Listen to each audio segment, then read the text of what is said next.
¿Y en aquel entonces Colombia era peligroso o no? En ese momento estaba muy peligroso Colombia, sí. Hice algunos eventos en lugares que no sé si se podría decir aquí, pero peligrosos. ¿Tuviste algún episodio así de miedo? Tuve episodios de miedo exteriores de amigos. Sabía que secuestraban, quizás estábamos en un lugar y bombardeaban para poder eliminar a alguien. Estar en el lugar equivocado con la gente equivocada era algo que tenías que analizar en esos tiempos.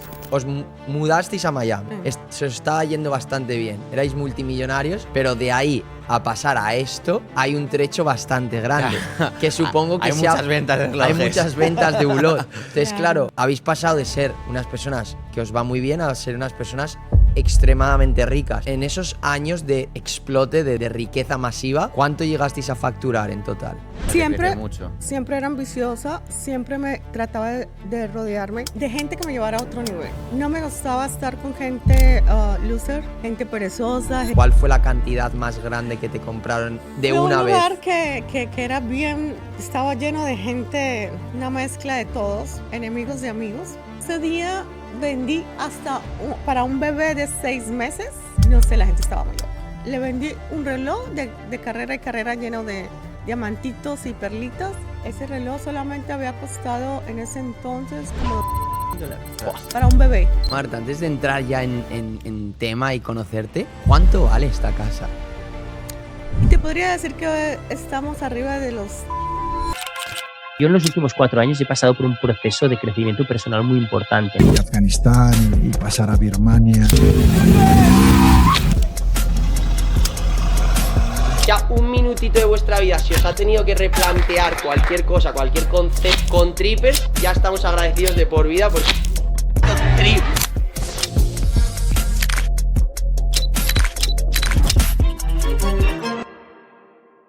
Pues estamos grabando un nuevo podcast de Trippers en Miami. Último día que grabamos, quizás. Y puedo decir que hoy estamos grabando en el mejor set que hemos grabado hasta la fecha.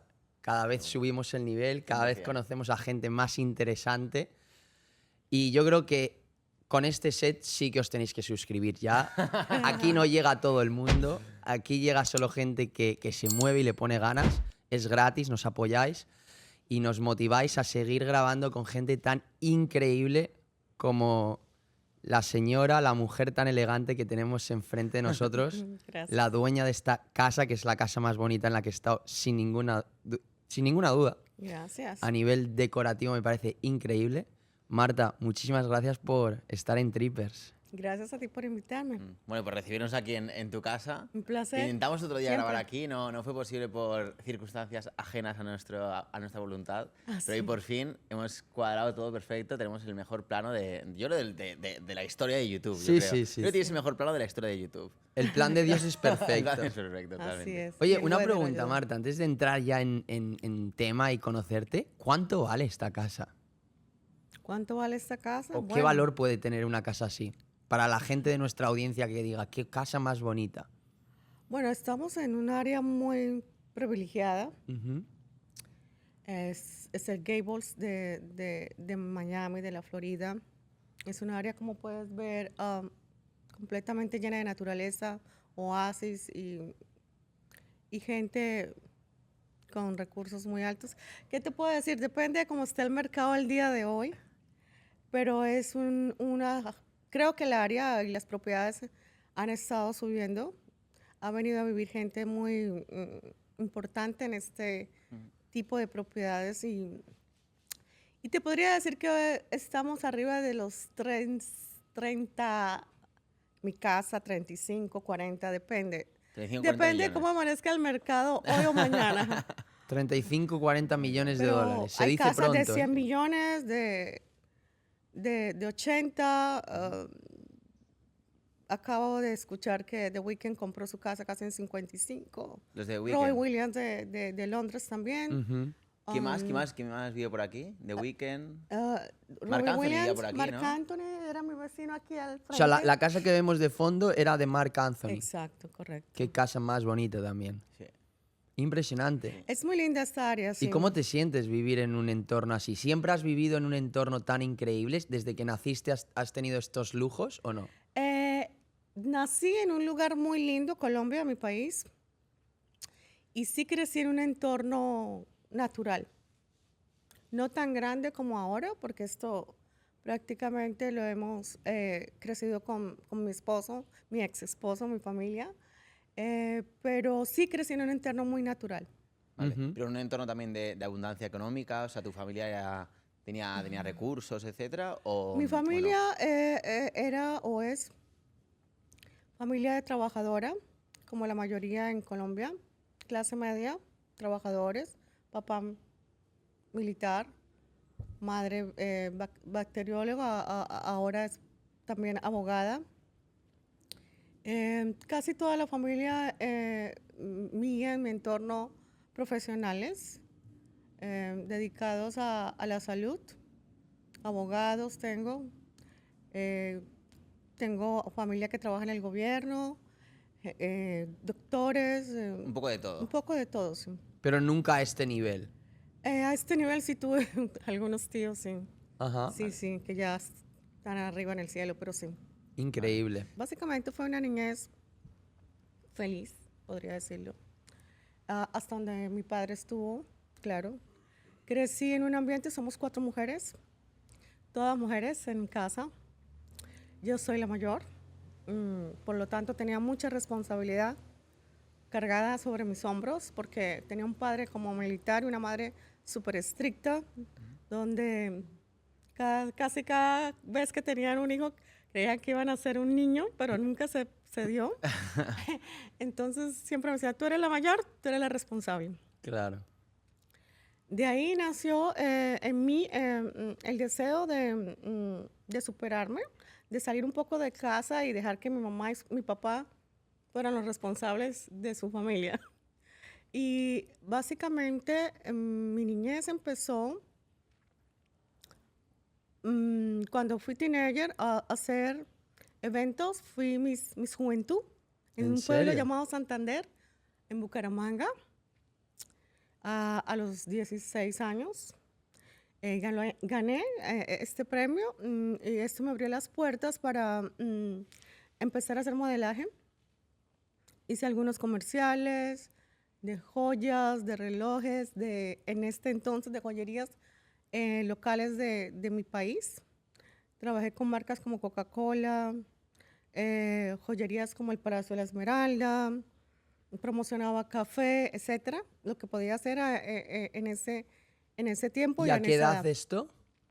Entre los 15 y 17 años. O sea, jovencita. Jovencita. O sea, ya desde Trabajando. jovencita Sí, te trabajadora. movías como la seda. Sí. Y eras una adolescente muy ambiciosa, o sea, tú tenías aspiraciones de Siempre, crecer mucho. siempre era ambiciosa, siempre me trataba de rodearme de gente que me llevara a otro nivel. No me gustaba estar con gente loser, como dicen, gente perezosa, gente que se drogaba o que querían estar en fiestas. Yo siempre trataba de estar lejos de estas personas porque mi idea era superarme siempre y ayudar a mi madre, porque también perdí a mi padre, entonces quería ayudarla. Y esto se dio por muchos años, verdaderamente. Estudié también diseño de modas. ¿Ah, sí? Sí. ¿Dónde estudiaste? En Col- Taller 5 en Bogotá. Ok. Terminé mis estudios en Bogotá. Conocí al padre de Paola, mi hija, muy joven, y empecé a tener emprendimiento con restaurantes y con boutiques. Empecé a diseñar, por ejemplo, en aquel entonces, trajes de baño, lencería de mujer. Había la película de Tom Cruise en ese entonces, Top Gun, ¿te acuerdas? Sí. Y empecé a diseñar chaquetas de piel de piloto. Wow. Y esto fue un éxito porque tenía amigos jóvenes que sus padres tenían hangares de aviones en Bogotá y me los prestaban.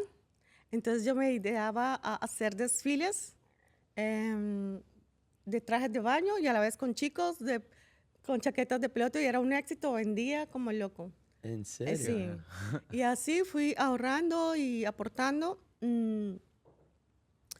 Y abrí un restaurante que después, bueno, no funcionó. Estaba muy joven, no tenía mucha experiencia. Y en este camino fui conociendo gente muy interesante, que cada uno me llevó a aportar diferentes ideas y diferentes caminos a mi vida. Qué bueno. O sea, que siempre has sido muy emprendedora. Siempre soy emprendedora y me encanta tener ideas de cómo lanzar productos que yo tenga. Siempre he sido excelente en crear, en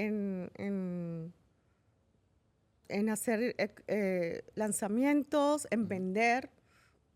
He sido un poquito muy exigente también en estas cosas y creo que me ha funcionado hasta el momento.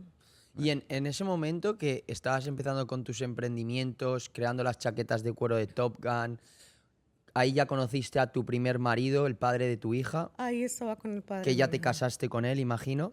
No, gracias. ¿No te casaste? Era una niña.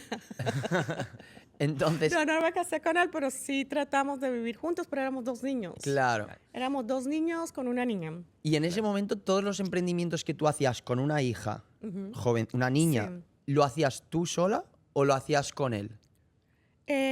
Lo mío lo hacía yo sola. O sea, eres Yo una, me eras despertaba una mujer temprano. emprendedora madre. Claro, me despertaba temprano, atendía a mi familia, mi bebé, mi hija, y prácticamente sacaba a mi marido a trabajar. Vamos, tú a lo tuyo. A él le gustaban los carros porque su familia tenían carros, vendían carros y tenían hotelería. Ujú. Y yo a lo mío, Wow. con mis amigas, y así fue como emprendí en este tipo de negocio. Y me fue muy bien hasta que decidimos separarnos. Y ahí empezaste a ganar dinero con él en el negocio de la moda. Exacto, O correcto. sea, ganaste bastante dinero en el negocio de la moda. Bueno, gané dinero como para comprar mi nuevo apartamento, mi nuevo carro, como para ser independiente financieramente Vale. a esa edad, Vale. que es importante Súper, a cualquier edad. Súper importante. Sí. súper. Y bueno, habían proyectos que se daban, habían proyectos que no se daban, los dejaba, pero siempre tenía en mi cabeza que uno cae y vuelve a levantarse a cualquier edad, en cualquier momento. Nunca debe quedarse, oh, esto no funcionó, o ponerse deprimido, o tiene que hablarse uno bonito, decir, bueno, esto no funcionó, pero me dejó una enseñanza. Claro. Y seguía. Totalmente. ¿Y en aquel entonces Colombia era peligroso o no? O sea, para Uf. gente como vosotras, emprendedoras o hombres emprendedores, con una niña pequeña, Mundo de la moda también. mundo de la moda, supongo que te llevabas y te rodeabas, como tú dices, no de losers, sino de gente pudiente, gente que hacía Correcto. cosas. ¿En ese mundo era un mundo peligroso? Bueno, Colombia en esos años y todavía todo el planeta ahora es peligroso, pero en ese momento estaba muy peligroso Colombia, sí.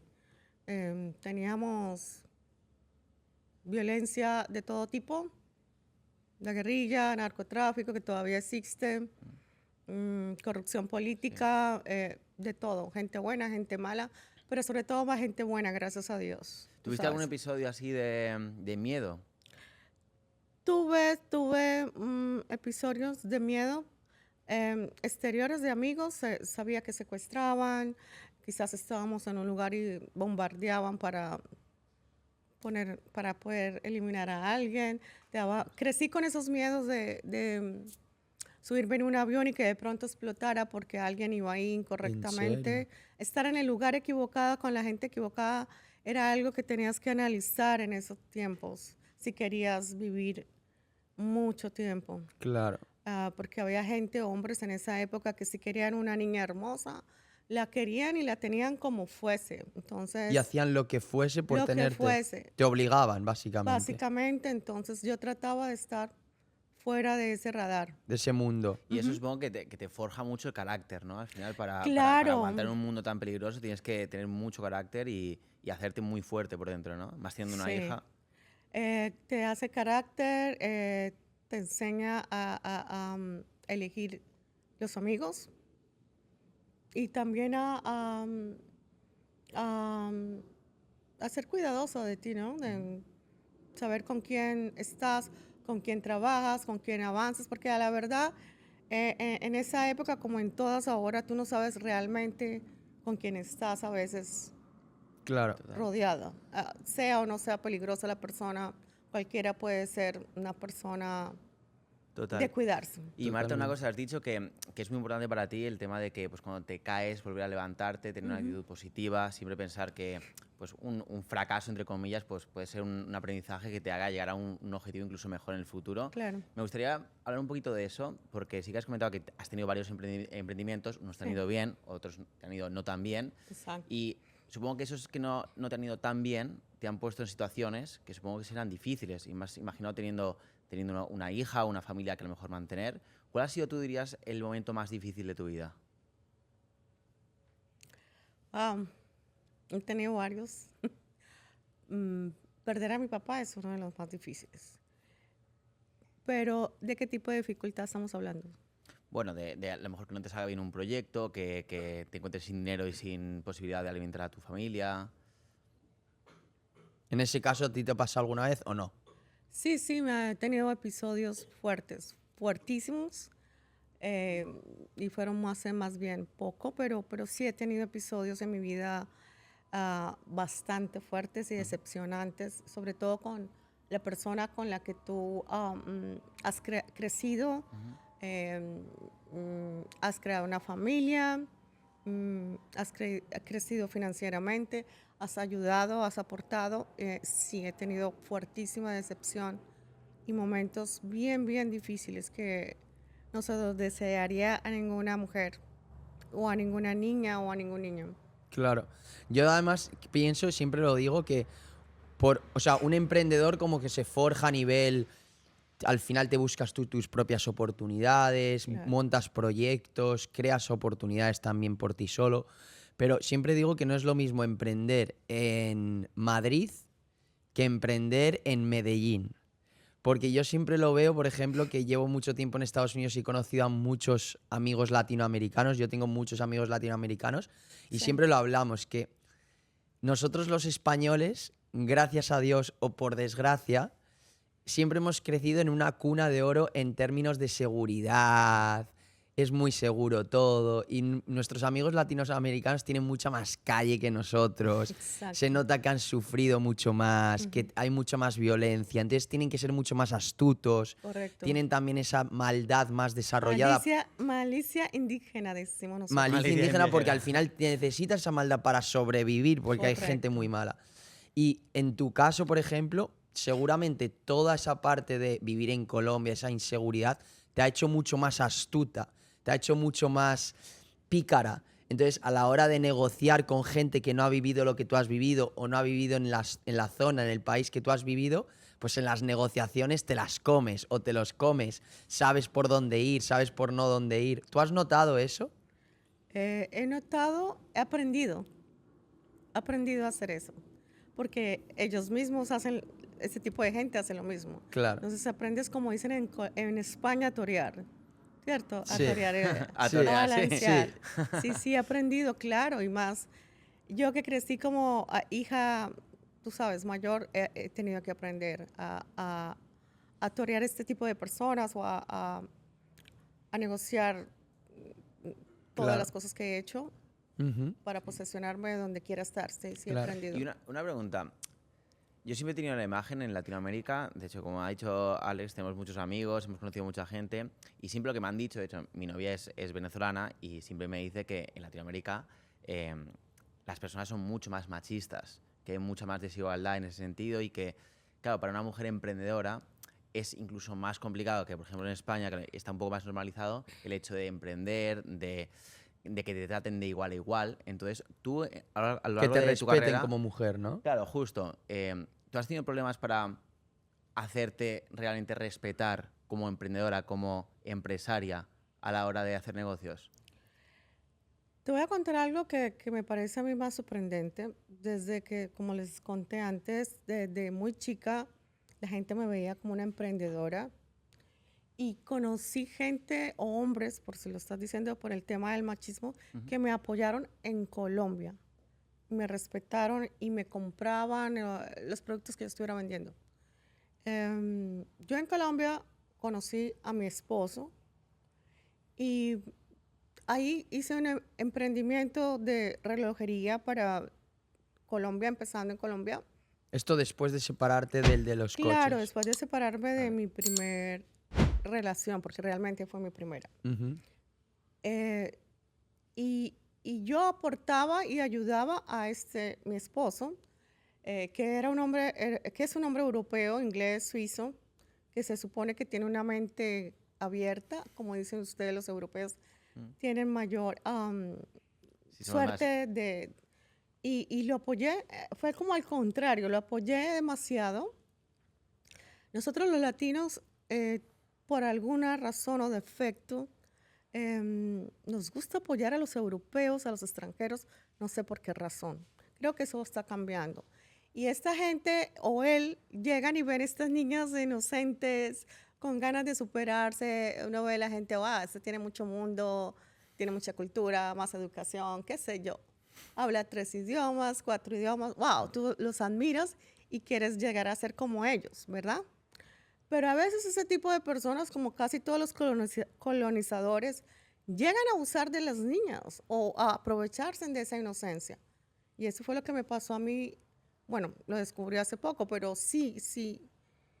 No lo viví con mi gente, pero sí lo viví con mi esposo, por ejemplo, mi último esposo. O sea, era mucho más machista él que los colombianos. Exacto. ¿Y en qué lo notabas? Porque has dicho ¿En que lo qué acabas de notar, notaba? ¿Perdón? que has dicho que te acabas de dar cuenta hace poco. Sí, cuando tú me preguntaste antes de qué, si algo, ¿cómo fue tu pregunta? Sí, ¿cuál había sido el momento más difícil? Es eso, al darme cuenta que todos los años, porque estuve más de 27 años casada, y los últimos años fueron de descubrir cosas, que tú apoyaste a una persona y después te das cuenta que estuviste desgastándote para alguien que no realmente estaba robando tus ideas y tus cosas para él poder crecer como, no sé, como hombre. No es- yo tenía en mi cabeza que era una pareja Que es Un un equipo, exitosa es un equipo, claro. y no era así. Entonces yo puedo decir que en este momento de mi vida, mis hombres colombianos o mis hombres latinos siempre me apoyaron y me cuidaron y me compraron y me ayudaron a estar donde yo estoy y ayudaron a mi esposo. Entonces, sí hay machismo, pero tal vez otro tipo de machismo. El machismo que tú, me imagino, hablas es del hombre que quiere que la mujer esté en casa, ¿verdad? Y que no trabaje y que sea la madre de sus hijos, Eso es. minimizarla, que no estudie, que no se prepare, que no trabaje. Sí hay en todo el mundo. O sea, no vamos a generalizar que es solamente en Colombia o en Latinoamérica. Yo creo que depende del hombre, los valores que haya crecido cada hombre. Puede estar en Europa o en China, en otro país, como puede estar en Latinoamérica. Claro. Y en la etapa esa, porque claro, tú te separas de tu primera relación, ya tienes una hija pequeña, conoces a este británico suizo, te casas con él y dices que empezáis un negocio juntos de joyerías o de relojes. De relojes, él era un vendedor, su familia lo había enviado a Suiza y su abuelo lo había involucrado en este negocio como a los 20 años, 22 tal vez. Fue un hombre deportista en Suiza y su abuelo lo quiso involucrar y yo lo conocí como un vendedor de relojes. En Colombia. Sí, él trabajaba para 2 marcas, Corun, antes había trabajado para TAT. Y cuando lo conocí por medio de un familiar mío que es médico también, me habló de la marca que tenía y así fue como nos conocimos. Me dijo que si lo podía ayudar a involucrar esta marca en Colombia. Y le dije, claro, yo tengo muchos amigos, no sé si les va a gustar, porque en esa época usábamos muchos Rolex y Cartier. Bueno, la gente que podía comprar relojes eran como las marcas más conocidas. No todo el mundo podía viajar en ese momento a las afueras y los que viajaban pues compraban afuera, no adentro. Claro. ¿Correcto? Y así fue como lo conocí. Empezamos a impulsar esa marca que él tenía. Empecé a presentarle a todos mis amigos que podían comprar esta marca. Y luego, con el tiempo, empezamos Le dije, bueno, llévame a donde es la feria de relojes y yo voy a escoger porque acá hay mucho mercado y está virgen y podemos hacer cosas grandes. Ya estaba pensando, siempre estoy pensando en las mujeres nos gusta esto, a los hombres les gusta esto, vamos a empezar a comprar más marcas y quizás si vendo con joyas y quizás si empiezo a patrocinar, no sé, eventos de como Miss Colombia, mm, que O lo sea, siempre hicimos, estás lo siempre estás hicimos. con la visión, ¿no? Sí, sí, y empezar a patrocinar chicos de fútbol, cantantes y este tipo de cosas. Seguro, fundaciones para niños que necesiten. Y no tenías ni idea de relojes tú. Yo no, él era el que sabía relojes, pero obviamente Tú yo eras quería la aprender. visionaria. Yo quería aprender. Porque tú, por lo que intuyo aquí, lo que se te da muy bien es vender. Vender y sí crear. Y él sabía de finanzas, según, y él tenía los contactos en Suiza, hablaba el idioma, obviamente, Claro. inglés, francés, que eso en ese momento me cortaba un poquito el poderme Claro. comunicar, pero aún así, cada vez que podía ir a Suiza, hacía un cursito de francés, de inglés. Te ibas formando Me poco a iba poco, ¿no? formando, pues, era una Claro, niña, claro, tenía claro. mucho trabajo entre la hija, el esposo, viajar por todo. En ese entonces empezamos a crear primero en Colombia, obviamente, y luego empezamos a crear, obviamente cuando compramos diferentes marcas, como en ese entonces teníamos TAD, Gucci, Coro, Roman Jerome, Carrera y Carrera, que creo que es de España, no sé si la conocen, Carrera y Carrera. Es una- Carrera. se llama así. Pero Es creada en carrera es España. la típica de.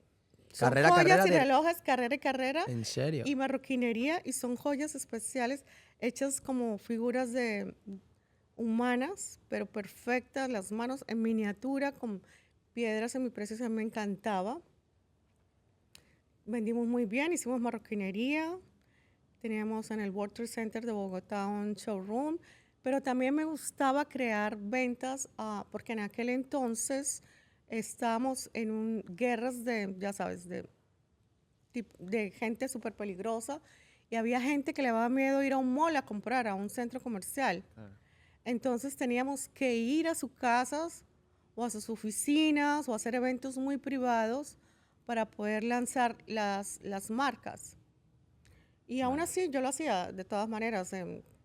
Creaba marcas como Versace, por ejemplo. Todo el mundo conocía Versace, la ropa, pero nadie sabía. Donatella en aquel entonces quería vender relojes y joyas. Y yo me creé un evento con medusas y vamos a crear las medusas humanas y le ponemos los relojes y las joyas. Y eso fue espectacular con Los Ángeles, que todavía Victoria's Secret no había sacado ángeles de entrada, y vamos a hacer en el mejor lugar restaurante de Bogotá en aquel entonces. Y fue increíble. Teníamos las misses, deportistas, gente súper importante, y todo mundo se fue. ¡Wow! ¡Qué evento! No, nunca se había creado algo así. Claro. Y vendimos y empezamos a crear y a vender. Vale. Entonces todo el mundo quería estar en mis eventos. Todo el mundo quería Eres estar la reina y en ese comprar. momento. Y entonces cada vez hacía un evento de una marca, le daba a cada una un protagonismo perfecto. O sea, en cada evento era una marca diferente. Sí, y así fuimos creando conciencia y como diferenciando qué tipo de clientes eran para esta marca o la otra. Y así fuimos diferenciando y como entendiendo en qué tipo de mercado podíamos estar en Colombia. Y una pregunta, que esto me interesa, Marta, a nivel ya marketing y cómo lo enfocabas. ¿Tú hacías eventos presenciales Correcto. con gente de alto nivel adquisitivo y les enfocabas, dependiendo cómo les conocías tú, por una marca u otra? Pero a Correcto. nivel de marketing, ¿cómo marketeabas, por ejemplo, tu empresa? ¿Vosotros teníais una marca comercial? ¿Teníais un nombre? ¿Teníais un brand? ¿Erais simplemente distribuidores de la marca? ¿Cómo os conocían a vosotros? ¿Os conocían más como Marta y tu esposo? ¿O teníais una marca? ¿Cómo funcionaba eso? Teníamos un nombre, Nilos o Ares Distributor, siempre Vale. teníamos diferentes nombres dependiendo, obviamente. Y cómo la promocionamos, obviamente en aquel entonces no había Instagram. Claro. Entonces, se vendían muchísimo las revistas importantes del momento en cada país, por ejemplo. Buscábamos, cada país tenía sus 2, 3 magazines tops de lujo de la farándula, por ejemplo, de deportes, en televisión, en los vuelos privados, ¿ves? Si había un evento también importante, contratábamos las Misses Colombia o jugadores de fútbol, jugadores de tenis. Tratábamos de atraer diferentes personalidades para diferentes marcas, a ver cómo funcionaba. Tuvimos muchos jugadores de fútbol, cantantes, Miss Colombias, todo tipo de personas, fundaciones para niños. Pero, ¿y todos Y no ellos? solamente en Colombia, en cada país donde íbamos y se abrió mercado, cada cliente en cada país se encargaba de hacer lo mismo para su país o para su ciudad. Tú sabes, cada cliente joyero le enseñábamos cómo, obviamente cada compañía de relojes o de joyas paga ese tipo de publicidad, pero era una forma de educar en ese entonces la gente de conocer las marcas. Claro. Hasta el momento creo que han funcionado y se sigue haciendo. Joder. O sea, y tú creaste el concepto. Yo creé parte del concierto, sí, mucho, fueron mis ideas. De hecho, tuve ideas, por ejemplo, ¿Por qué te ríes? ¿Por qué te ríes? no, porque me acuerdo de ideas que he tenido que la gente se las toma, pero bueno. ¿Sí? ¿Te ha pasado eso? como ¿Te han que- robado Por ideas? ejemplo, hice Miss Colombia y creé la Miss Puntualidad, un reloj para la reina, un reloj para la virreina, para Miss Puntualidad y luego para el reportera más que hiciera la nota más importante. Ujú. ¿Y para lo de que- Miss Puntualidad, qué es eso? La Miss Puntualidad son en un reinado, en un certamen de belleza que hay en Cartagena. Las chicas siempre están un poco tarde porque nos maquillamos y todo eso, están nerviosas, que el vestido aquí, no, sí. Y a veces cuando hay un concurso, se hacen tomas en directo, ¿sabes? Y el tiempo corre. Entonces, si querían ganar un reloj, tenían que ser puntuales. Y lo hacíamos cada tanto. Si el reinado duraba un mes, le hacíamos uno por semana para que todas, por lo menos 4, tuvieran la oportunidad de ganar un reloj. Ay, qué bueno. Ujú. Sí, y eso es publicidad. Eso es una forma de hacer publicidad. Claro. Total. Y todas después ponían en sus revistas el reloj, se tomaban la foto con las joyas, con los relojes. Y eso era importante porque me acuerdo que Sofía Vergara también trabajó con nosotros, era muy joven y era muy talentosa y muy pila también. Y yo decía, esta chica va a llegar lejísimos y mira dónde estamos. Buena visión, buena visión. Sí, sí. Y también hizo notas muy interesantes, también ganó relojes en ese entonces y así muchas mujeres talentosas en mi país, tanto periodistas como actrices, como reinas, como empresarias, hicieron muchos trabajos con nosotros en relojerías, o sea, fueron la imagen de algunas marcas y también con clientes de nosotros de otros países. Tuvimos en Argentina, Uruguay, Paraguay, Bolivia, Perú, Lima, México. México, wow, hicimos mucho trabajo también en México. Qué interesante, Marta. Y una cosa que me interesa mucho, que has comentado, claro, vosotros empezasteis en Colombia, empezasteis a distribuir y hacer eventos de este tipo de marcas de relojes en tu país, en Colombia, pero has dicho que luego también empezasteis a expandiros en Latinoamérica. A mí me gustaría entender un poco más en profundidad el negocio. Es decir, vosotros teníais la distribución de estas marcas, que eran marcas suizas, marcas francesas, marcas españolas. Ellos os daban el stock gratuitamente y vosotros luego lo distribuíais en Latinoamérica y os lleváis una comisión, ¿o cómo funcionaba eso? Bueno, básicamente para que tenga una distribución, tienes que tener una base de dinero para respaldar estas compras al principio, mientras creas confianza con las marcas. Entonces, como te contaba al principio, mi esposo simplemente era un vendedor. Yo ayudé a conectar con gente pudiente y empezamos a vender algunos relojes, piezas especiales, ediciones ilimitadas, por decirlo así. Y yo le dije a mi esposo, bueno, no podemos ser toda la vida empleados y vivir de un sueldo porque, como puedes ver, tenemos clientes súper exitosos y súper empoderados y tenemos que crecer porque yo tenía ambiciones. Yo no quería quedarme con un empleado ganando, vamos a decir, $15,000 al mes cuando Claro. yo vivía en un apartamento que básicamente se gastaba mucho más. Entonces, le dije, vamos a crear algunas piezas especiales, vamos a ponerle brillantitos y vamos a venderlo a la gente más pudiente que hay aquí en este país y de ahí vamos a tomar el dinero para poder aportar o tener una base para que nos den la distribución de estos relojes. Y así lo hicimos varias veces y nos fue excelente. O sea, los customizabais vosotros. Exacto, para cada cliente. Vale. Por ejemplo, había un cliente que quería para su partido especial de soccer, no sé qué, los colores. Entonces, mi esposo y yo creamos un reloj, por ejemplo, con la bandera Vale. de ese equipo de fútbol. Ok. Entonces Y lo vendías más caro que normal y la diferencia os la quedabais. lo vendíamos bien, no tal vez más caro, pero proporcionado a la exclusividad del reloj y de lo que fuera hecho. Por ejemplo, si era un reloj en oro blanco o platino con diamantes y exclusivo, 2 piezas, 3 piezas como existe en la actualidad, para carros, para aviones, para relojes. Si quieres una pieza o 2, eso cuesta muchísimo más. ¿Cuánto, Claro. cuánto? ¿Por cuánto llegas a vender? Uy, en ese piezas?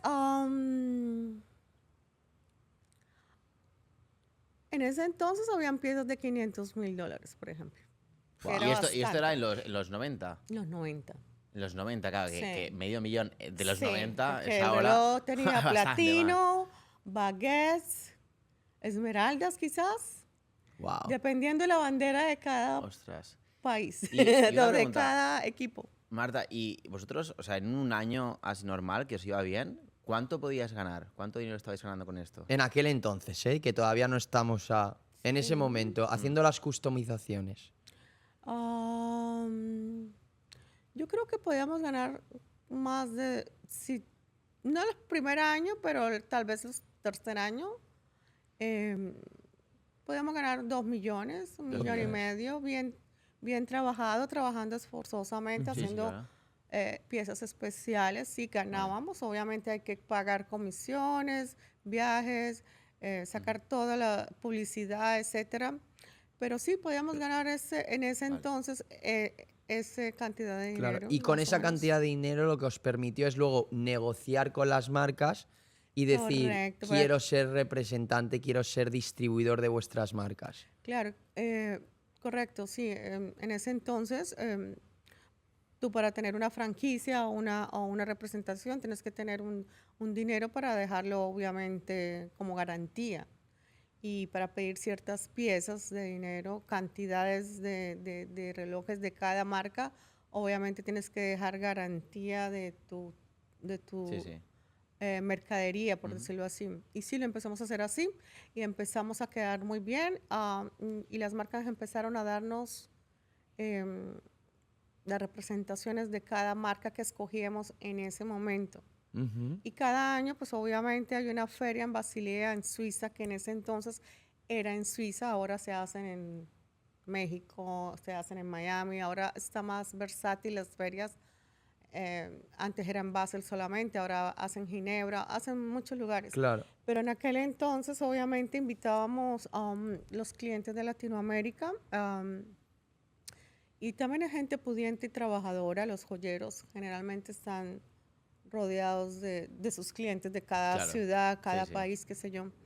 Y también ellos, el mismo juego, o sea, ellos venden bien, tienen su garantía, dejan su dinero, traen relojes, lo venden y se crea como una relación de confianza Claro. y de negocios. Algunos fallaban algunas veces, algunos tocaba sacarlos, algunas marcas también no se daban y esa era parte del emprendimiento, de saber qué funcionaba y qué no funcionaba, mucho trabajo. No parábamos, era casi estar en un avión todo el tiempo. Ibais a Basilea, comprabais cuántos relojes, cuántos stock. No, íbamos a Basilea para la feria, eso Las es una ferias. vez al año. O sea, ibais de feria en feria. Se escogen los relojes. Pero luego os los mandaban o os los Sí, llevabais ya de ahí. ellos se encargan de, Del cada compañía se encargan Del de delivery. ¿no? enviar, de lo que tú dices. Y en aquel entonces, Marta, cuando ya conseguís la distribución de estas marcas y ya decidís, vais a Basilea, decidís un poco los relojes y todo, cuando os mandaban el stock, ¿cuánto stock os podrían llegar a mandar? O sea, ¿cuánto valor monetario teníais de todas las marcas en un momento? O sea, ¿os mandaban 5, 6, 7, 8, 9 millones de dólares en relojes para que vosotros distribuyeseis en Latinoamérica? No era como así, no, ¿No? no se hace así. Se hace dependiendo de lo que cada cliente quería comprar Ah, vale. y qué marcas. Entonces, las compañías Igual. se encargan perdón, que está acá. Mi helicóptero va a recoger. Sorry. Se acabó la parte. Aquí. ¿Van a cortar este pedazo? Sí, claro. Sí, claro. A ver, sin problema. empiezo de nuevo. Ujú. Se maneja de diferentes formas. Cada marca tiene una forma de enviar sus relojes a cada cliente, que obviamente cada cliente ha ido, se ha presentado a la feria, ha tenido una relación comercial, ha tenido evidencia que tiene dinero, que tiene una joyería, que ha trabajado con nosotros, porque son relación de años. Lo bueno de nosotros es que nosotros tomamos muchos años, tanto en Perú como en todos los lugares, Colombia, México, Brasil, que era un mercado gigante en aquel entonces, Argentina, Uruguay, bueno, se me queda alguno. Todo el tiempo la relación era como de amistad, ¿cierto? Y para conocernos bien y saber qué les gusta y sus clientes haciendo eventos. Y esto también se crea una relación comercial con cada marca y hay confianza para que enviar los relojes, obviamente desde Suiza, a cada cliente directamente y asegurados y ofreciéndoles servicios, porque pues obviamente los relojes, algunos se podían dañar o tener algún defecto, o algún cliente por alguna razón se le caía, o teníamos que tener todo un servicio completo, Claro. de venta y de servicio Y- y de marketing. Y vosotros no tocabais el producto, entonces iba desde Basilea hasta las joyerías con las que vosotros trabajabais. Al principio nosotros llevábamos la pequeña maleta A las joyerías. a las joyerías, como te dije, al principio fue un trabajo obrero, sudado, pues de tiempo, de calidad de tiempo con cada cliente, como tocando puertas y abriendo negocios. Ujú. Al principio, los primeros años, que no ganábamos mucho, obviamente fue educando a toda Latinoamérica, el Caribe y México, qué relojes podían vender, conociendo sus clientes, conociendo su marketing, sus cultura, porque es importante también trabajar con todo un concepto de cada país que les gusta. A los argentinos les gusta el polo, hacíamos relojes de polo, eventos de polo, les gusta el vino, les gusta esto, lo otro, ¡pum! Casamos, cogíamos la gente clave de Argentina, los clientes que los argentinos siempre tienen un gusto exquisito también, son como los españoles, y trabajamos en esto, los brasileños también son muy... Toda la gente, de verdad, la gente con la que trabajábamos tenía un gusto excelente, deportes, ¿me entiendes? Era un trabajo muy, muy extenuante y muy detallado, que al principio nos tocó como empezar a llevarles un poquito de relojes, conocerlos, Educarles, ¿no? educarlos. Eso fue Claro. muchos años Y- de educación. Sí. ¿Y había algún tipo de clientes que bueno, hicieran la aproximación a vosotros para compraros y por alguna razón u otra vosotros decíais, no, prefiero con esta gente no mezclarme, porque a lo mejor podrían ser algo peligrosos o entornos algo turbios? ¿Te llegó a suceder eso? Oh, sí, muchas veces. En aquel entonces, ¿cómo filtrabas la gente? Ni siquiera teníamos, no creo que ver el celular, no me acuerdo ya. No me No acuerdo. había, yo creo. ¿Y cómo lo decías entonces? ¿Cómo hacíamos? Mira, yo creo que fuimos bendecidos.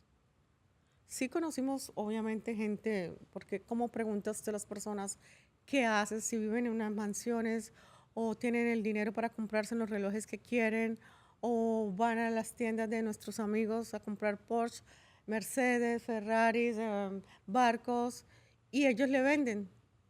Entonces, era muy difícil como preguntar, oye, ¿tú qué haces? Ya. ¿Dónde tienes la cuenta?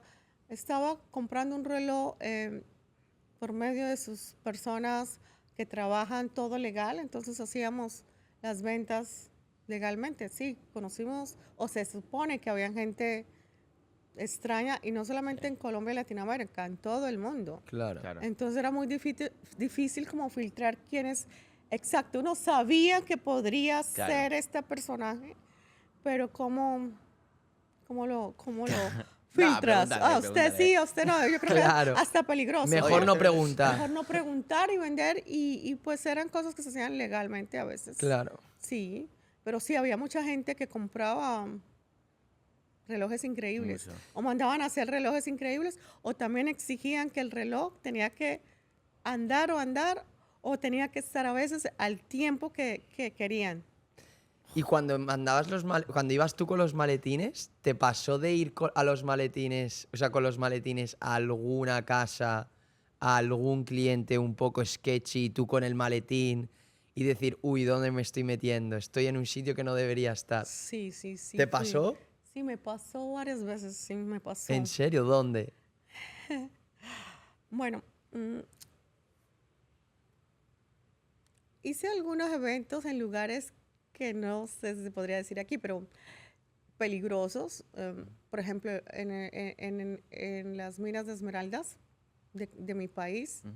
En aquel entonces era un lugar muy, muy peligroso. Se mataban entre ellos cada vez que se encontraban una piedra. Eran como bandos y yo creo que estaban mezclados, qué sé yo. Yo era una niña. Claro. Básicamente solo estaba pensando en trabajar, y cuando tú vas con Dios y con las cosas derechas, yo digo, mi Dios me protege, punto. Y gracias a Dios, como les decía antes, sí, siempre estuve protegida y siempre compraba y me veían como, wow, una colombiana, Marta, la chica de los relojes, wow, qué bien. Y siempre, desde que llegaba tenía protección. Salía, tenía protección. A mi esposo le daba un poquito de miedo, era como más cobarde y se quedaba siempre en la oficina, pero yo me iba con protección, como de guardias, con las esposas, me hacía las esposas de algunas de esos personajes que eran muy queridas. Te hacías amigas de ella. Sí, y yo decía, aquí no me va a pasar nada, están las esposas, están los bebés. Claro. O sea, sería demasiada película, Sí. ¿cierto? Y vendía. Yo siempre traté a todo el mundo sin saber quién era por igual. Sin saber quién era, yo decía, bueno, vienen a nuestro showroom, quiere que vayamos a su casa o quiere que hagamos un evento privado, con mucho gusto se lo hacíamos. Claro. Y vendíamos bien. Y parte de esas ventas también la usábamos para ayudar a muchos niños que necesitaban. Entonces me sentía bien de todas maneras, Qué bueno. trabajando y ayudando y aportando.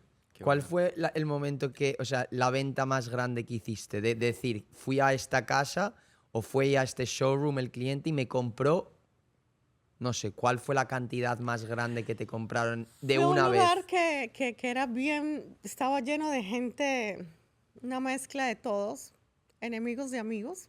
¿Dónde fue esto? Eso fue en Bogotá. Ajá.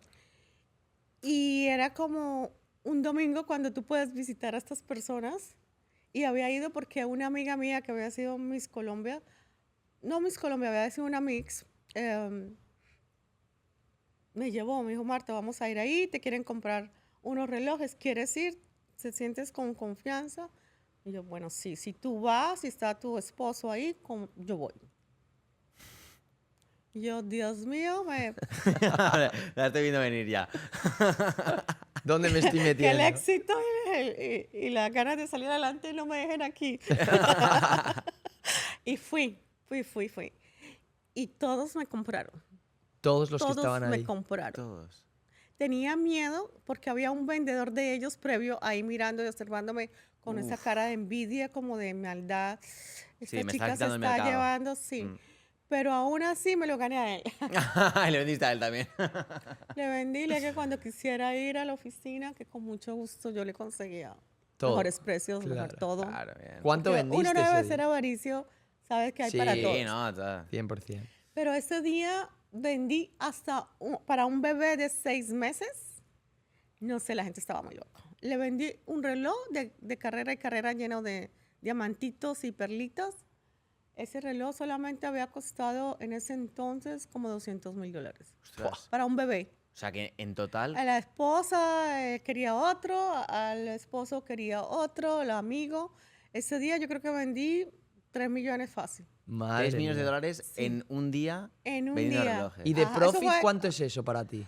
Ah, casi en ese entonces, dependiendo del descuento que hubiese hecho, porque, ¿sabes? La gente quiere Claro, descuento. Claro. Sí, sí, O sea, sí. Sí. Gente, No es Marta, tonta. sí, tampoco es que la gente trabaja en lo que trabaja, pero todo el mundo quiere descuento. Todo el Sí, mundo sí, quiere sí. descuento. Y hay que hacer sentir a los clientes especiales. 100%. Entonces, sí, yo creo que ganancia, yo creo que casi 2 puede ser. 2 millones. 1,5. $1,5. Sí. O sea, tenías No me acuerdo El margen exactamente los es muy números, alto. Buenos pero márgenes. Muy mi buenos riesgo era márgenes. más grande en mi vida ahí en ese momento, pero sí, se vendía bastante. Se vendía Esto me sorprende. mucho. Yo pensaba que los márgenes iban a ser más bajos. O sea, un Cuando 50% lo hacíamos más. como lo hacíamos nosotros, esto estoy hablando, vuelvo y te repito, del inicio, que eran pocos relojes exclusivos, como para crecer nuestro negocio. Ujú. Esa era más o menos la ganancia porque sí, hay muy buena margen en la venta de lujo, ustedes lo saben, en relojes, en Ujú. joyas, en carros. O sea, cuando algo es exclusivo, Sí. puede valer lo que quiera, ¿verdad? Sí. ¿Quién va a saber? Claro. Eso es. Como el que dice ¿Lo el quieres o no VMH. lo quieres? El VMH, Sí. Bernard Arnold, uno de los hombres más ricos del mundo, el Sí. CEO, Sí. dice que en el lujo hay márgenes de lujo.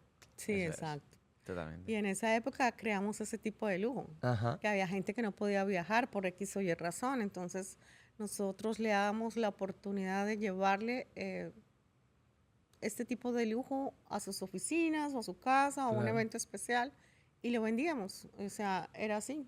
Y ya fuimos creando como esa conciencia de tener lujo en tu casa, vendido en tu casa o en una oficina o en un evento exclusivo para ellos. Claro. Yo hacía eventos exclusivos en un avión privado, por ejemplo. ¿En serio? Sí, ¿En serio? habían ejecutivos que no tenían chance de ir a comprar nada y me decían, Marta, ¿puedes traer relojes a ver qué me gusta? Pero volando. Volando, yo iba y los vendía. ¿Y dónde Guay, ibas? increíble. ¿Qué viaje era? ¿De Colombia a dentro México? de Colombia, no, dentro de Colombia. Dentro de Colombia. Sí, Ah, o sea, en viajes cortos. En una media hora, 40 minutos, yo vendía relojes. Ah, y sacabas ahí Ya, a y facturar. dejaba a la persona que trabajaba con nosotros de finanzas y ya. Oye, y una pregunta, ¿hay mucha droga en ese mundo? Yo te vuelvo y te repito, crecí en un ambiente que yo nunca estuve rodeada, yo nunca vi drogas, ni marihuana, ni cocaína. Y cuando la gente me pregunta, sí, tú creciste en Colombia, drogas y coca, jamás, Nunca. yo personalmente, jamás vi, lo veía en la noticia, sí, que cogieron a fulanito o lo otro, pero en mi ambiente de amigos y de gente con la que yo trabajaba, todos súper pilos, juiciosos. ¿En Mi serio? papá y mi mamá me enseñaron, si usted quiere, si algún día va a tomar o a drogarse, vas a perder en este mundo. O sea, Claro. vas a estar mal. Pero la gente no se droga Pero- en esos mundos tan de lujo. Fiestas, eventos. Claro, o sea, claro, la imagen que hay un poco es la contraria. Es la de Claro, que, bueno, pero que ya lo que ese pasa es nivel- que mi trabajo era de día. Ah, Vale. vale. Tú Y si hacías hacía un eventos de día. evento, lo hacía muy elegante, como te dije, yo creé estatus de eventos. Yo no creé nada de, Fiestas. sí. no, eso no. 3 horas, se acabó, se vendió y todo el mundo para su casa. Si daba una champaña o algo muy elegante que la gente no estaba quizás acostumbrada, pero lo hice con mucho estilo y gusto o con una cena muy linda, educando a la gente, ¿me entiendes? Claro. No era de emborrachar a nadie ni drogarse en nada, era, vienes a comprar, para eso tiene que estar cuerdo, ¿no? Tiene que estar consciente Sí. de que estamos haciendo un Claro. negocio, especialmente si tú no sabes qué tipo de persona es. Tú no puedes negociar con un borracho o un drogadicto y que al otro día diga, oye, me equivoqué, ese no es el reloj que yo quería, o Claro. me lo vendiste muy caro. Todo el mundo está consciente de lo que está comprando Claro. y está en su sano juicio. Ya que la gente haga después lo que quiera, nunca me constó absolutamente, nunca había nadie, gracias a Dios, en este entorno. Y tú hacías el evento y te ibas, nunca te ibas a las fiestas con ellos. ni No, nada, no, pues. nunca he sido de fiesta. Tú estabas Siempre soy muy al- madrugadora y muy... Sí, yo siempre hacía unas ventas increíbles en cualquier lugar. O sea, yo estaba, por ejemplo, tuve un exnovio, amigo, muy, ya no está aquí, pero él tenía una tienda de lujo grandísima de carros, por ejemplo. De carros de lujo, Ferrari, Mercedes, Porsche. Carros de lujo de ese momento. Vendía botes en Colombia, en Bogotá. Y él me decía, Marta, vente, tengo un cliente fabuloso aquí que se muere por un reloj. O ven a ver si este compra. Entonces, casualmente, yo siempre veía a un señor y él me ayudó a vender muchos relojes. Y esto eran transacciones de día, o sea, exhibiendo los relojes de día con paciencia. La gente acaba de comprar un reloj o ya había un carro, perdón, y quería comprar un reloj y obviamente trabajábamos en equipo. Y yo traté muchas veces y lo vendí a muchos clientes de él, relojes. De hecho, tuve un cliente especial que nunca compraba relojes porque estaba enamorado de un reloj que era un Hublot, que ahora, después en el futuro se volvió como nuestro rey o nuestra reina de marcas. Pero ese cliente usaba solo un Hublot de la época, estamos hablando de los 90s, 97, 98, y le gustaba ese reloj simplemente porque el plástico olía como a chicle o una fragancia que a él le encantaba. Pero él nunca ni había salido del país, ni le gustaban los relojes. Siempre andaba con su chimpancé ahí, era muy exótico y compraba carros a mi amigo y a su familia, pero nunca, no le llamaban la atención los relojes. Y una vez estaba, por ejemplo, reunida con este amigo vendiendo relojes y me dijo, mira, este cliente, difícil, no le gustan los relojes. Y entonces yo me acerqué y le dije, muy lindo tu reloj, ¿cuál es? Déjame verlo. Lo leí, Hublot. Oh, Hublot. ¿Y dónde lo compraste? Me dijo, no, me lo regaló un amigo. Y yo, wow, ¿puedo verlo? Me dijo, sí, me encanta porque huele delicioso. Y se lo abrió y me lo quiso dar a la hora y yo, uy, un poquito asquienta. Y de verdad, lo olí, sí, huele como a goma de chicle, ¿verdad? Yo, wow. Yo, en medio de todo, yo no sabía que existía eso. Cuando llegué a casa le pregunté a mi esposo, ¿tú conoces esta marca? Nada que ver, no. Es una marca muerta. Hay muchas marcas en Suiza, o sea, imagínate. ¿Cuántas marcas no habrán que no conocemos? ¿Yo cómo vamos a poner a...? Yo no, pero me llamó la atención que a ese señor le gusta el reloj solo porque huele bueno. Y casualmente al año, yo creo, fui caminando por Ginebra, en Switzerland, y vi ese bendito reloj. Y como mi amigo me había ayudado a vender muchos relojes, dije, bueno, voy a comprarle unas pulseras para que él quede bien con su amigo y también mi amigo motivarlo a seguir haciendo esa transacción comercial que teníamos. Claro.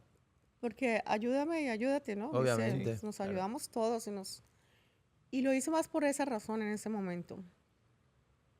Le compré como 3, azul, café, bueno, varios colores a 80 francos en ese entonces. Cuando llegué y se las entregué a mi amigo, a los días me dice, Marta, véngase para acá que te quieren dar las gracias. Y yo, bueno. Llegué y me senté, oh, Martica, qué lindo. No, nadie había tenido este detalle. Yo pensé que iba a morir con este reloj solamente así con esta pulsera. No, mira, qué belleza. No sabía que había más colores. No, te has ganado, pues, muchas gracias. No sé. Oye, ¿trajiste relojes? Me pregunta yo. Sí, y traje joyas. Obviamente mi amigo me había dicho, traiga por si acaso. Y le exhibí todo y este hombre empezó a comprarme desde ese día que para su esposa, sus amigos, sus socios. ¿Hublot solo o de todo? No. De todo. De todo. Yo no tenía esa marca, vuelvo y te repito. En ese entonces yo no tenía esa marca. Solo la había conocido porque este cliente tenía ese reloj. Claro. Yo lo único que hice al año o a los 2 años fue comprar La correa. la correa. Compré 3 o 4, no me acuerdo. Y así fue como... Hostia. Pero a los años, del 2008, 2007, volví a ver la marca en la feria en Basel, en Switzerland, y con mi esposo, y ya teníamos obviamente otros vendedores, y ya hemos crecido. Esa es otra historia, pero me salté. De ahí al 2008, Ujú. empecé a ver la marca, ya vivíamos en Estados Unidos. ¿Aquí en Miami? Sí, yo escogí vivir en Miami porque, como les dije, a finales de los 2000, el país estaba, mal. habían matado a este señor y como que habían bandos y estaba secuestrando, matando gente, y yo dije, yo no quiero que mis hijos crezcan en un ambiente así.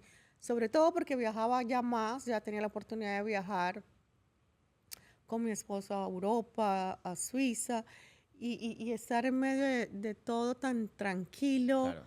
o en otros países donde no pasaba eso, así fueras Latinoamérica, yo decía, Claro. yo no voy a arriesgar mi vida, siempre andando con escoltas, No, no. No, ya obviamente. esto no es calidad de vida. Claro. Y ya os iba bien la vida, ganabais dinero, sí, mejor aquí. pero era un gasto de energía entre comprar carros blindados, Sí, andar con Sí. escoltas. No, y la angustia. Y al mi final hija, es mi hija horrible. estaba bebé, entonces, aunque yo viajara, algunas veces la podía traer, otras veces no, pero como salíamos en revistas, en televisión, todo este tipo sea, de ¿erais publicidad era un famosos? foco. ¿Ah? ¿Erais famosos? En Colombia En muy Colombia en famosos. ese momento, claro, porque la publicidad que tú haces con clientes o con joyeros, pues tenías el Claro, foco, claro. el foco, Sí, mucho en ti, sí, sí, sí.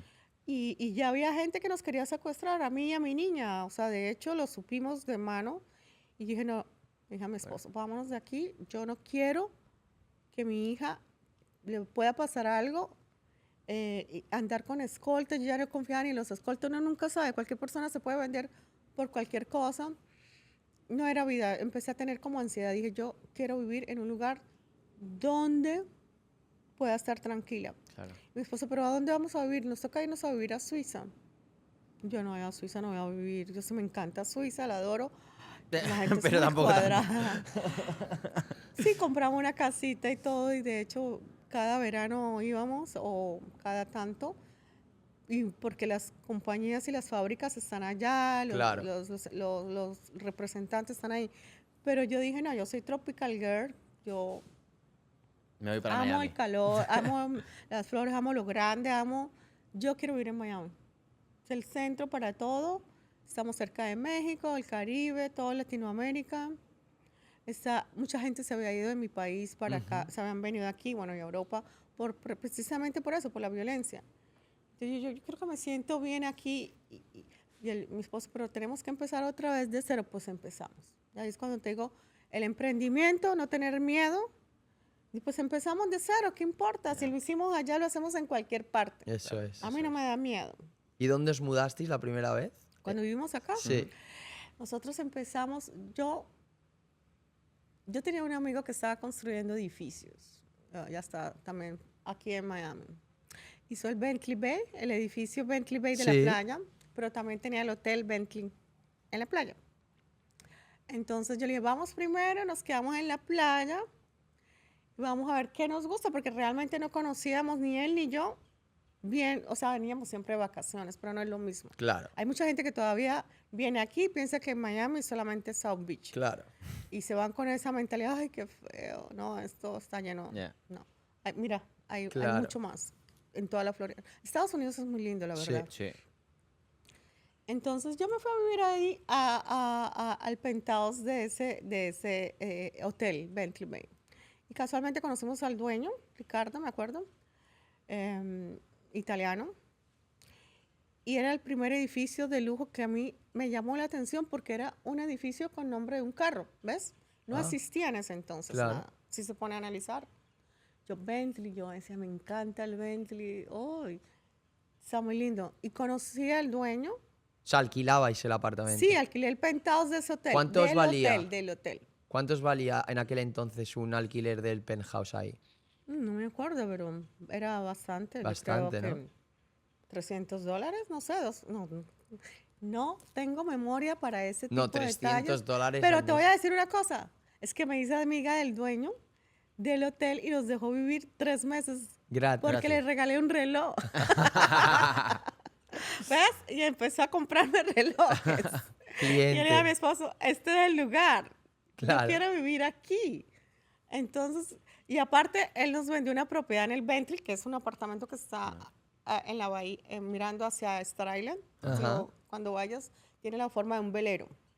Vale. Y me encantó el edificio porque nosotros hicimos con Coron, la marca que empezó mi esposo, Admiral Scap, y tenía estos veleros y trabajamos en Argentina, en Punta del Este, que es donde se hacen, hacíamos los eventos para el verano, donde vendimos mucho además, con esta marca de relojes. Entonces, le vendí un Coron al señor y él estaba encantado porque tenía la forma del velero de su Bentley edificio que estaba haciendo ahí en la playa. Era el Claro. primero de marca de carros. Ujú. Claro. Me gustó el concepto, una marca de carro en un edificio. ¡Wow! ¿Ves? Entonces, más ideas se me venían en la cabeza y yo, ¡wow! ¡Qué Y ahora bien! mira, ahora todo el mundo lo está haciendo. ¿Viste? Y entonces yo también le compré apartamentos ahí y dije, bueno, hicimos y viví ahí mientras decidí dónde vivir. Y en ese entonces me gustó mucho Key Biscayne, que es un área muy linda para familias. Y sobre todo porque nosotros viajábamos mucho todavía, visitando todavía a los clientes de Latinoamérica. Y mi esposo había empezado a trabajar en el Free Zone, empezando con Gucci. Dijimos, vamos a empezar otra vez, vamos a enfocarnos. Y ahí empecé yo a visualizar, bueno, qué chévere poder también tener una casa aquí. Me encantaría tener una casa aquí. Empecé a estudiar real estate. Hostia. Hice el curso y después de 2 años empecé también a comprar propiedades, a invertir en apartamentos, porque este señor me abrió como ese chip de, wow, le estoy comprando a 200, pero va a subir el próximo año. Él me hacía la contabilidad, vas a ganar un 30%, cada año se va a evaluar más. Y empecé a ver propiedades y veía cómo la gente ganaba en real estate dinero muy rápido, Encima ahí- sin tanto esfuerzo, ¿verdad? Miami sí, era sí. un boom ahí, era un boom. Sí, entonces yo compraba, o sea, cada vez que tenía algo, vamos a invertir en este apartamento, en esta oficina, en esta casa, y así fui creciendo. Aparte de los relojes, también fui invirtiendo Vale. en real Ok. estate. Y una pregunta, Marta, para poner un poquito en contexto a todo el mundo. O sea, tú has dicho que, bueno, decidiste dejar un poco toda tu vida ahí en Colombia, mudarte aquí a Miami, empezar en cierta manera desde cero, empezar a buscar otras industrias, real estate, etcétera. O sea, en ese momento, a nivel de patrimonio familiar, o sea, ¿ya erais multimillonarios, ya estáis en una posición muy acomodada o en qué situación estáis financieramente? Sí, ya podíamos comprar nuestra casa del millón, como dicen acá. ¿Vale? La canción dice así, ¿verdad? La casa del Sí. millón de dólares. Sí, ya la podíamos comprar y me encantó, o sea, empezar a comprar y yo visualicé, bueno, yo quiero que mis hijos estudien en el mejor colegio de Miami y quiero vivir en este lugar y lo visualizaba, voy a trabajar para eso. Entonces, empecé, obviamente viviendo en Key Biscayne y trabajando fuertemente, seguimos trabajando. Y dije, bueno, salió una casa en Coconut Grove, en el agua, cerca del Parque Kennedy, muy linda. Y dije, quiero vivir ahí, quiero comprarme mi primera casa. Hice súper buen negocio, compramos la casa, ganamos dinero, teníamos vecinos como Alex Rodríguez, el basquetbolista LeBron, Ujú. que había en ese entonces. LeBron James. Sí, eran nuestros vecinos y yo, wow, qué lindo tengo. Y toda naturaleza, entonces ya tenía mi casita con mis hijos y los perros. Yo había quedado embarazada de Ricky, de mi segundo hijo. Y empezamos a seguir trabajando. Ya casi como en el 2008-2007 volví a ver la marca Hublot. Y yo, wow, amor, mira, el reloj de hace muchos años atrás, cómo este visionario que compraba las marcas, lo ha hecho gigante y lindo. Se llama ahora Bim Bam Hublot, que significa el reloj de un bote. Y yo, wow, qué lindo. Y era grandísimo. Y obviamente ya no tenía la pulsera que huele a A chicle. fragancia, Ya, ya. pero tenía pulseras increíbles, grandes, de caucho, de oro blanco, de oro rosa y con piedras. Y empezamos a representar esa marca en Latinoamérica, en México. Y nos empezó a ir, wow, súper bien. Otro nivel. Otro nivel y empezamos a vender y abrir boutiques aquí en Estados Unidos. De Hublot solo. Solo de Solamente Hublot. Wow. Sin descuidar las otras marcas, obvio. Pero- Seguimos representando, pero esta marca empezó a subir como la espuma. Hicimos un excelente trabajo. Aquí empezamos a trabajar con el Miami Heat. Desde ese entonces hicimos un VIP 5 años. Ayudamos a todos los basquetbolistas en sus fundaciones, algunos. Ujú. También trabajamos con otras fundaciones y como Best Bodies.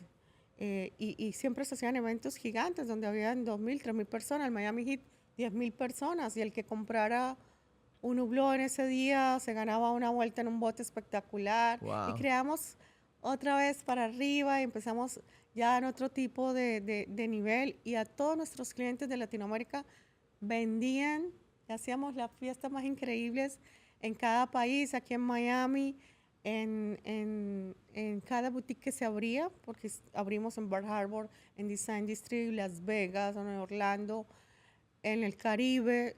Y los clientes que tenían un poco más de dinero y que les iba muy bien y que estaban enfocados abrían sus propias boutiques. Entonces esto empezó a crecer, empezamos a trabajar con cantantes como Nicky Jam, J Balvin, Maluma, con diferentes marcas, con Hublot, con Marc Anthony, que vino acá a casa muchas veces, con Jennifer, con Shakira, con todos los cantantes que pudiéramos trabajar con nosotros.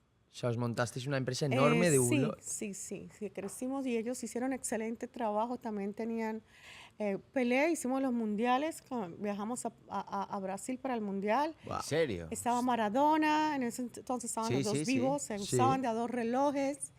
Ostras. Hicimos muchos eventos grandísimos con todos estos personajes y nos empezó ¿Quién a era ir. el fundador de Hublot? El fundador, O sea, teníais relación, obviamente, con los dueños de Hublot. Mr. Bieber, sí. Mr. Bieber os fue lle- como el visionario de Hublot, pero él también de Omega. Es un hombre, todavía existe, creo, sí. Visionario, que cogía una marca y la transformaba. Él Wow. compraba marcas abandonadas o viejas y las creaba súper bien. Era un hombre joyero de la época. Wow. Que escogía muy bien la gente que le podía seguir sus pasos.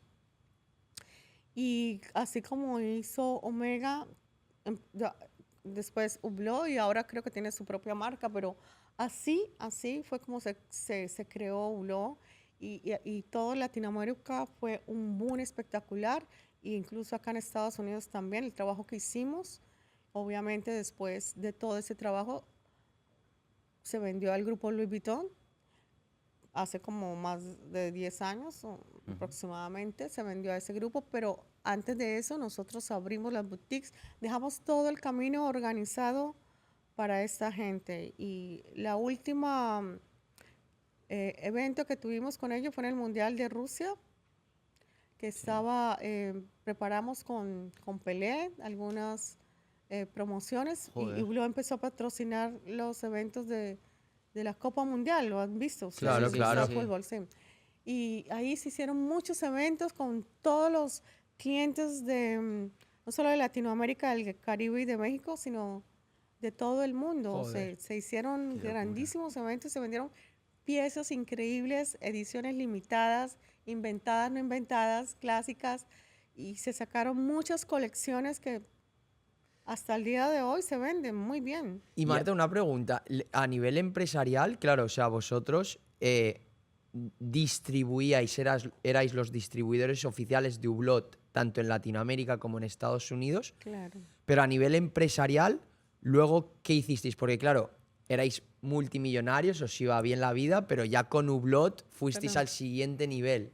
Entonces, o sea, a nivel empresarial, claro, vosotros sois los distribuidores oficiales, pero cuando ellos pasan a ser Grupo Louis Vuitton, ¿vosotros qué hacéis con la empresa? ¿La vendéis? ¿Os la quedáis? ¿Cómo funciona ¿O eso? seguís? Bueno, cuando se vendió al grupo Louis Vuitton, claro, se sigue, trabajando con los clientes de Latinoamérica. Obviamente no los puedes abandonar. Claro. El grupo Louis Vuitton se encarga de seguir enviando los relojes y haciendo su marketing a su estilo, a lo que ellos quieren, y no se abandonan los clientes. Ya los clientes, si quieren abandonar la marca, es su decisión, pero nosotros hasta el final les ofrecemos a los clientes todo el trabajo que se ha venido haciendo durante años.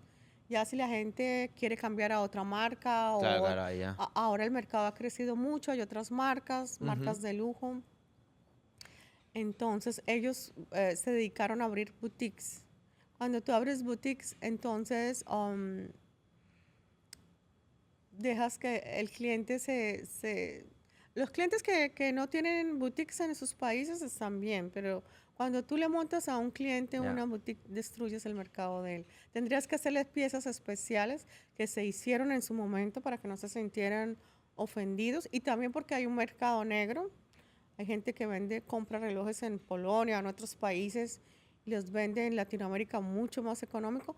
Entonces tratábamos de cuidarlos haciéndoles relojes exclusivos a ellos y que van monotelizados, como Monetizados. sí, con sus números respectivos, para que vieran que eran solamente exclusivos para ellos qué y bueno. no tuvieran un mercado negro donde les estuvieran destruyendo sus ventas, su marketing y sus clientes. Vale. Una pregunta, Marta. En estos años que ya explotáis y con Hublot pues la reventáis, dicho así un poquito más coloquial, al final, vuestra comisión, ¿cómo podía llegar a ser? Nuestro margen. Vuestro margen, sí. Eso depende de la marca. Depende de la marca que se esté vendiendo. ¿Pero con Hublot en específico? Pero con Hublot, sí, nosotros a veces a los amigos y familia le podíamos dar un descuento hasta un 50%. Wow. Un Ostras. descuento. No en todas las Vale. piezas, porque si eran ediciones limitadas, o sea, es un precio Claro. que no puedes Claro, pero perder. yo lo que me refiero es que ¿cuánto ganáis vosotros por cada venta que hacíais? Al final sois distribuidores de Hublot, entonces o sea, el porcentaje que os quedáis vosotros de la venta, ¿cómo solía ser? Como te digo, dependiendo de las piezas, pero sí había un margen multiplicado por 3 o por 4. Multiplicadas por 3 o por 4. Sí, se puede Vale. decir. Habían relojes que no le ganabas nada, que lo hacías más como por Sí, por fidelizar al tener para cliente. todo tipo de personas. Por ejemplo, habían relojes como TAT, Roman, o algunas otras marcas no tan de lujo que se vendían mucho más económico y la margen no era tampoco tan grande, Claro. pero tocaba como nivelar a todo tipo de clientela, ¿me entiendes? Hay un joven que no les gusta o no tienen para comprarse un reloj de más de $10,000, ¿correcto? Porque están muy jóvenes, no tienen, o estudian o trabajan, qué sé yo, pero quieren tener un buen reloj. A ese tipo de relojes se compran en una margen que no da mucho, no se le puede subir mucho tampoco, Claro. y a veces toca darle mucho descuento. Claro. ¿Sí me entiendes? Sí, sí, sí. A veces teníamos que hacer sell de relojes, porque habían relojes que no se vendían. Que no se Claro. vendían. Y tocaba prácticamente hacer 2 por 1, ¿me Sí, entiendes? sí, arreglar y ya está. Y en aquel entonces, Marta, claro, o sea, ¿cuánto llegasteis a facturar con este negocio? Porque, claro, os mudasteis a Miami. Sí. Se os estaba yendo bastante bien. Erais multimillonarios, pero de ahí a pasar a esto hay un trecho bastante grande. Que supongo que Hay muchas ventas de Hay relojes. muchas ventas de Hublot. Entonces, Claro. claro, habéis pasado de ser unas personas que os va muy bien a ser unas personas extremadamente ricas. Y eso fue por Hublot. Entonces, Bueno, a por lo- todas las marcas, incluida por Hublot, todas. que era la marca. incluida Hublot. Entonces, en esos años de explote, de riqueza masiva, ¿cuánto llegasteis a facturar en total? Bueno, no tengo las cifras Más o menos. Sí, bueno, más o claras, menos, ¿no? pero hicimos millones, sí. ¿Millones? O O decena- decenas de millones. O, o cientos de millones. Para dar contexto a la Yo gente. creo que 100 millones, sí. Cientos de O millones. sea, más de Sí, 100 sí. millones Sí, fácil. ganasteis. Sí, sí. ¿Y luego qué? ¿Vendisteis la empresa o qué? Luego, sí, se vendió la empresa, se vendió. O sea, la vendisteis tu esposo y tú. Mi esposo. Ah, tu esposo Sí, vendió sí, la sí, empresa. sí. Vale. Vale, entonces, Marta, tú que sobre todo eres una persona que vienes de empezar de cero, de que te vaya muy bien, de fracasar en algunos proyectos, de levantarte, de volver a luchar y al final alcanzar un éxito tan grande como el que estamos viendo aquí, que has ganado muchos millones de dólares, ¿qué consejo le darías a los jóvenes y las jóvenes, tanto emprendedores como emprendedoras, que quieran aspirar a tener una vida así o unos resultados así? ¿Qué le aconsejo a los jóvenes, mujeres y hombres que sigan sus sueños? No sus sueños, que tengan metas, porque los sueños son sueños. Metas, que sean disciplinados. Que si empiezan un proyecto y se demoran y no ven los frutos, no se venzan, no. Siempre sigan adelante. Y si fracasan, siempre puedes volver a empezar. Siempre puedes volver a empezar, no importa lo que hayas estudiado o no. Siempre prepárate, obviamente. Hay que estar preparado, hay que estar avanzando. Este mundo a donde vamos ahora es de tecnología. Pero también tenemos que no olvidar ¿cómo decirlo? Nuestras raíces. No hay que olvidar nuestras raíces. Y siempre estar, si no tienes a nadie que te motive, si no tienes nadie que tú mismo puedes hacerlo. Tú siempre tienes que tener la motivación para seguir adelante, para crear industria, crear pequeños emprendimientos. Siempre lo vas a lograr. Es solo disciplina, es solo enfocarte con la gente correcta, no estar rodeado de gente que no te lleve al siguiente nivel, de gente que sea familia o amigos. Si hay alguien que no cree en tus proyectos o en tus sueños o en tus metas, déjalo atrás y sigue tú hacia adelante. Nunca hay que dejar que otras personas opinen sobre de forma negativa, obviamente, de tus sueños, de tus metas. Eso es lo que yo siempre he dicho. Siempre hay que enfocarse, ser disciplinado. Al principio es difícil. Al principio son sacrificios, es disciplina, pero hay que hacerlo. Si quieres salir adelante, todo tiene no un sacrificio, un esfuerzo, porque no es sacrificio. Tú igual puedes vivir, salir, tener tus amigos, pero si escoges el tiempo correcto, un día tiene 24 horas.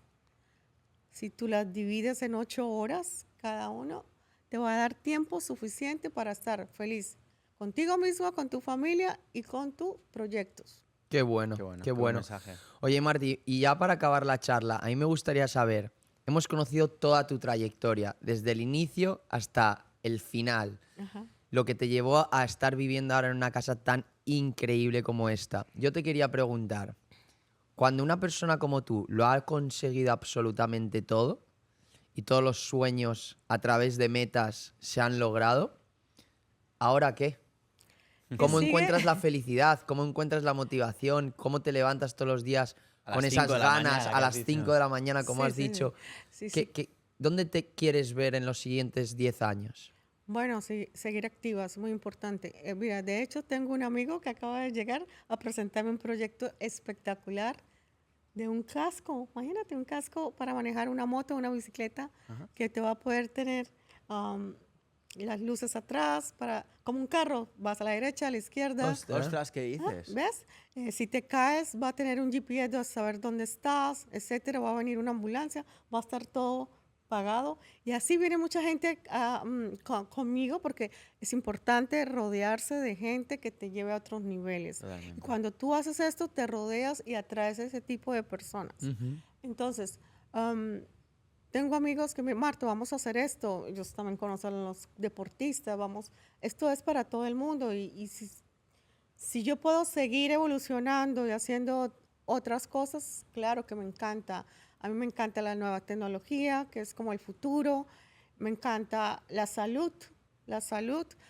Nosotros las mujeres, las nuevas generaciones tienen que estar completamente seguras de que una mujer a los 40 o 50 todavía es muy joven.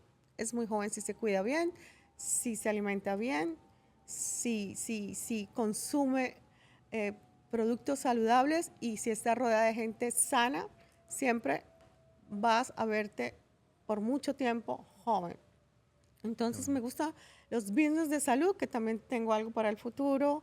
¿Qué me hace feliz a mí? Levantarme en un lugar así tan lindo, saber que cuento con mis hijos, con mi familia y con amigos que son emprendedores, así como ustedes, y que les va muy bien y deseándole a todo el mundo de verdad que emprenda y que sigan adelante con sus metas. Es Qué bueno, qué importante bueno. que Qué se bueno. eduquen siempre. Hay que educarse, hay que estar atentos qué es lo que sigue, siguiente paso. Qué bueno, Totalmente. Marta. Trabajar y confiar. Sí, Increíble. exacto. 100%. Total, pues no hemos terminado todavía, tenemos una sección última. Tío, ¿puedo usar de móvil? Que no sé por qué no me carga. Ah, que lo tengo por Esta aquí. sección la hacemos siempre con todos los invitados, Marta. ¿Sí? Sí. ¿Dónde quieres? Adri Castelo, el que sea. Es una última Vale. sección para conocerte un poquito más. Ah, ok. Tío, es que no me salen los... Porque no va el internet. Ah, es que... ahora sí. Vale, es que no me cargaba el internet. Vale, perfecto. Bueno, pues, ¿preparada? ¿Mm? ¿Preparada? ¿Estás lista? Creo. Nací lista. Sí, nací lista. Eso es, vamos. Pues nada, Triple Quick Questions, vamos con ellas. Si pudieras tener, Marta, una habilidad sobrenatural durante un día, ¿cuál elegirías?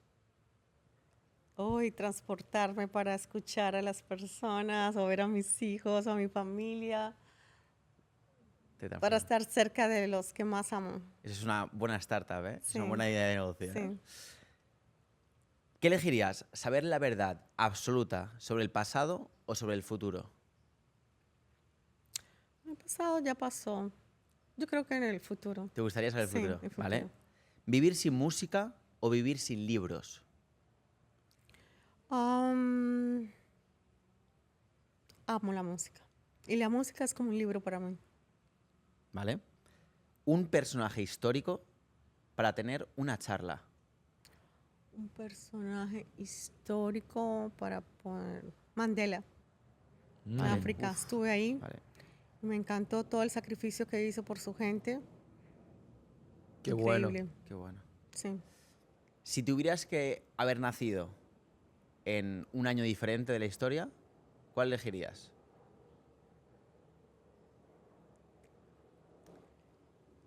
Estoy contenta con el año que nací. No lo repetiría.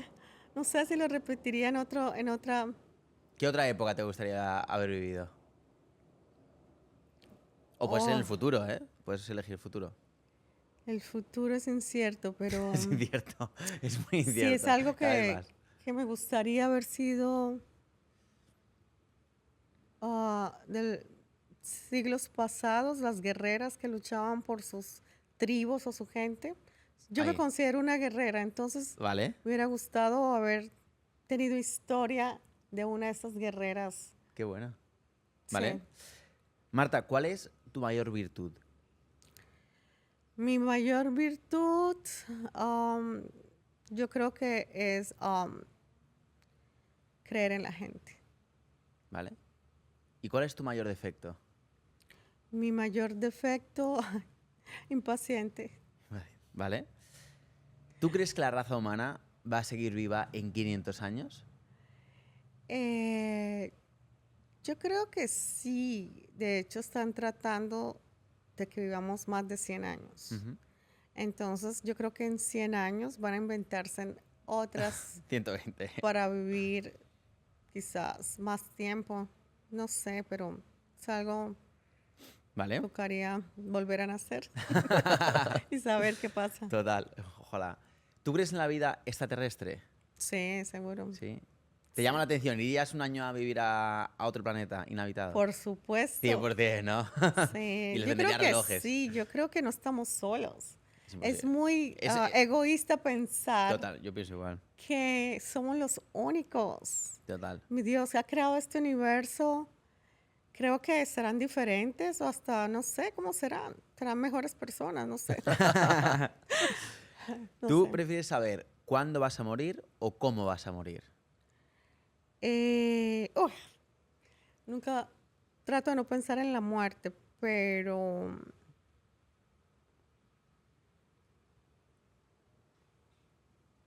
¿cuándo? ¿Cuándo? Sí. ¿Vale? Así aprovechar el tiempito. Sí, claro, Si yo me te quedan invito. unos años más o un siglo más o 30 años, por lo menos ser un poquito, Más hacer la logística. consciente. Bueno, Administrar el tengo tiempo. hasta como me gusta a mí. Claro. Todo ordenado. ¿Tener el control total sobre tus pensamientos o sobre tus sueños? Yo creo que los pensamientos, porque eso me llevan a tener metas de los sueños que he tenido. ¿Vale? Ujú. Un libro que te haya marcado la vida.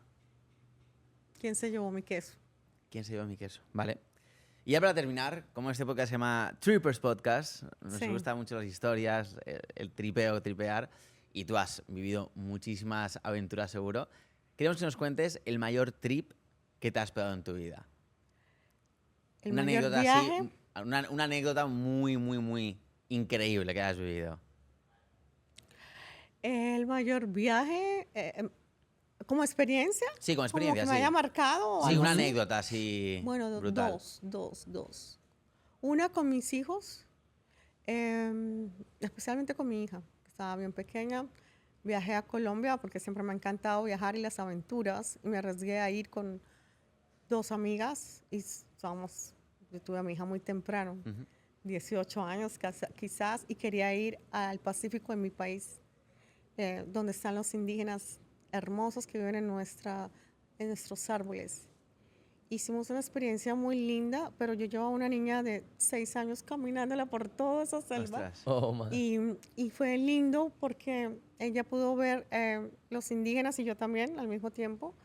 Y vivimos una experiencia inolvidable porque convivimos con ellos 2 días, aprendimos un poco de cómo ellos viven, pescamos con ellos en sus lanchas, caminamos. Mi hija y yo nos enterramos en la arena movediza, ellos nos auxiliaron, nos mostraron las ballenas hermosas que llegan a esa área de nuestro Guau, país y los increíble delfines eso. rosados.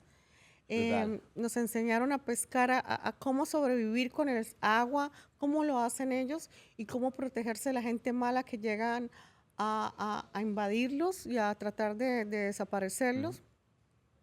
Para mí, esa fue una de las experiencias más bonitas que tuve con mi hija. Y con mis hijos también cuando fui a África, en Zambia, Espectacular, ¿no?